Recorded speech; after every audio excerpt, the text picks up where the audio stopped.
knowledge hunter ya. Kami akan melanjutkan perjalanan ke Bandung dari Kertajati. ya. Nanti Kira-kira berapa jam? 2,5 jam tadi ya. Setengah jam. Mudah-mudahan lancar.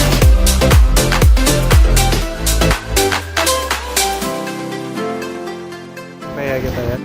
Ya, alhamdulillah Gimana nih? Gelap nih Seth? di Kertajati. Oh, lihat ya. Luas ya.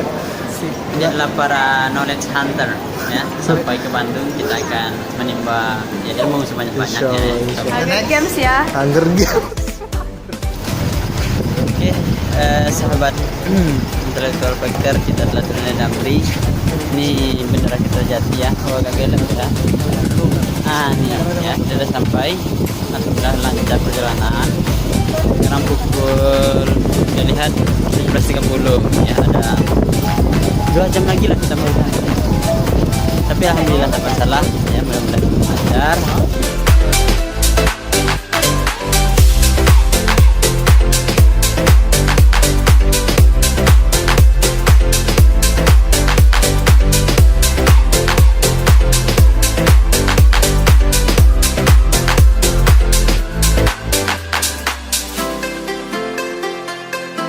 Dari Universitas Abdurrahman, kemudian Abdurrahman Islamic School.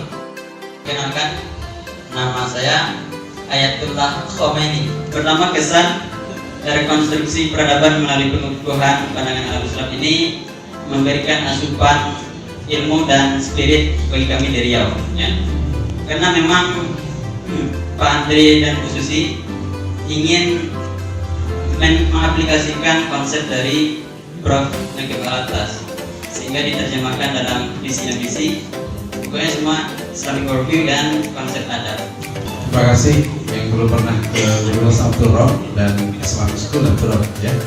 Itu insya Allah saya terakhir ke sana, kelihatannya kalau dari fasilitas paling siap ya, karena ada International Convention Hall di sana ya, luar biasa besarnya, sudah internasional. Kemudian ada esosnya juga ya, esosnya sudah lengkap juga. Baik, Abdurrahman intellectual factor ya, pejuang ilmu intelektual. Sekarang kita bersama salah satu narasumber kita dari Singapura ya, Dr. Abdullah Uthman ya. Ini menarik ya konferensi kita. Kami dari Riau ingin sebetulnya mengaplikasikan juga konsep pemikiran ekonomi. Kira-kira nasihat Bapak kepada kami apa saja? Satu, Riau dengan Singapura Berdekatan. banyak bersama sejarah dan pengaruh keagamaan daripada Riau. Saya fikir hasil daripada conference ini merupakan mungkin satu titik mula lah di mana kita dapat mewujudkan semula worldview yang membolehkan kita mengukuhkan peradaban yang dapat memperkayakan dan juga peluang-peluang yang ada. Tapi saya fikir untuk memudahkan, kita boleh juga optimalkan teknologi mana blended learning kan, kerana kita tak terikat dari sudut tempat, dari sudut kos, dari sudut pergerakan. Itu sangat fikir boleh dijayakan sebab teknologi sekarang murah. Kita jangan putus asa dengan pelajar yang pada tingkat awalnya nampak tidak ke mana. Sebab dia mungkin akan keluarga yang tidak ada kualitas pendidikan contohnya, ataupun dia sejenis manusia yang lambat berkembang. Tapi bila dia mendapat pemahaman, dia akan kekal menyimpannya. Ada orang yang cepat memahami, tapi dia akan lupa.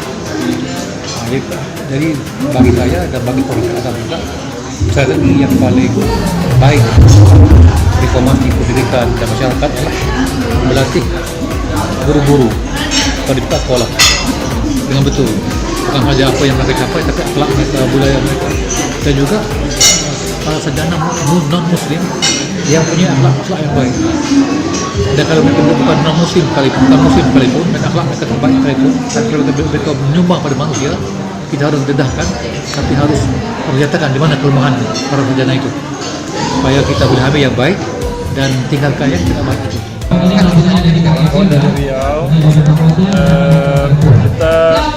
baguslah, artinya semangat yang sudah ada ini terus dikembangkan ya, walaupun jumlah tidak banyak tidak apa-apa, tapi terus konsisten istiqomah untuk melakukan kajian-kajian, mendalami pemahaman keislaman, Islamic worldview sebagaimana yang dijelaskan oleh Prof. Nakib Al-Atas dan juga guru-guru yang lainnya.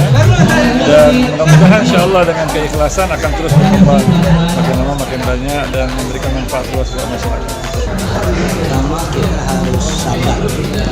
Tadi bilang kita pemikiran, ini harus serius dan mungkin tidak tergoda dengan cara-cara yang lain, dalam gerakan, misalnya mau sosial. Kita hanya fokus pemikiran. Kadang-kadang kita buat pembahasan itu banyak yang lain bisa tersedot pada yang lain. Kita terus melihat bagaimana kita memahami pemikiran, memasarkan pemikiran, dan kita dapat orang-orang yang terbaik. Jadi sekarang rata-rata juga masih ke mahasiswa.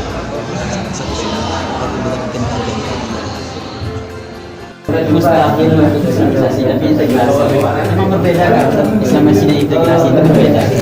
Atau gimana penjelasan Ustaznya? Integrasi ilmu dengan islamisasi ilmu itu. Ya justru itu yang harus dijelaskan. Kalau islamisasi ilmu itu kan sudah ada teorinya, teori bagaimana.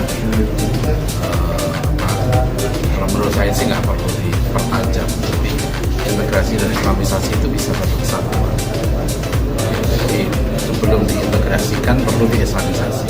Kalau tanya apa bedanya islamisasi dengan integrasi, kira-kira sekarang kalau Universitas Islam bisa nggak diganti dengan universitas integrasi? Jadi itu penting karena justru kalau saya ditanya apa bedanya, saya tanya definisinya apa. Jadi kalau integrasi itu dimaksudkan mengintegrasikan dua hal yang sama-sama baik, ya kan? Yang ini soleh, yang ini solehat, gitu kan? Jadi, tapi kalau yang diintegrasikan yang tidak baik, kan bertentangan, gimana mau diintegrasikan? Ya, alhamdulillah hari ini kita sudah hari kedua mengikuti conference hari ini. Jadi menurut saya ini tahapan daripada Abdurrahman Foundation untuk memahami Islamic worldview dari langsung sumber-sumber yang sudah menjadi murid-murid Nakib Al-Atas. Bagaimana kita ketahui bahwa Robani Amanah Beradab itu bukan hanya dari literatur dan pelatihan yang kita lakukan di sekolah kita, tapi kita mesti guru-guru kita menghadiri conference internasional seperti saat ini untuk menambah wawasan dan pengetahuannya. Problem umat Islam itu adalah problem internal dan eksternal kan. Dan kita menyelesaikan problem internal kita itu kekacauan pikiran dalam adat itu memang penting sekali, tapi itu kan problem internal kita. Sementara pada saat yang sama kita sebagai orang Islam kan juga rahmatan lil alamin begitu. Jadi kita juga punya misi untuk jadi satu guru peradaban. Nah, apakah kita harus menunggu semua masalah dalam internal umat Islam selesai baru kita punya kontribusi luaran atau bagaimana? Kalau kita bisa lakukan secara simultan, tentu akan lebih baik ya. Jadi yang kita perlukan untuk itu jalurnya tidak mungkin edukasi kan, orang kita tidak mungkin mengedukasi orang yang berbeda dengan kita. Maksudnya itu yang harus kita lakukan itu ada dua hal, memberi inspirasi dan memberi impresi. Saya sangat terkesan dengan gagasan Nakib Al-Atas bahwa masalah utama pendidikan ini adalah menggunakan dalam bidang adab, dan pendidikan Indonesia ini kan sebentar kita lihat sudah terpola sedemikian rupa tidak mengadaptasi dari pendidikan Islam yang sebenarnya. Susah berubahnya, makanya kajian itu mengatakan kita harus memiliki keberanian. Beliau bilang akan justru sekolah kita harus ini gila, bahkan dengan gila gitu. Artinya berbeda dengan pendidikan pada umumnya.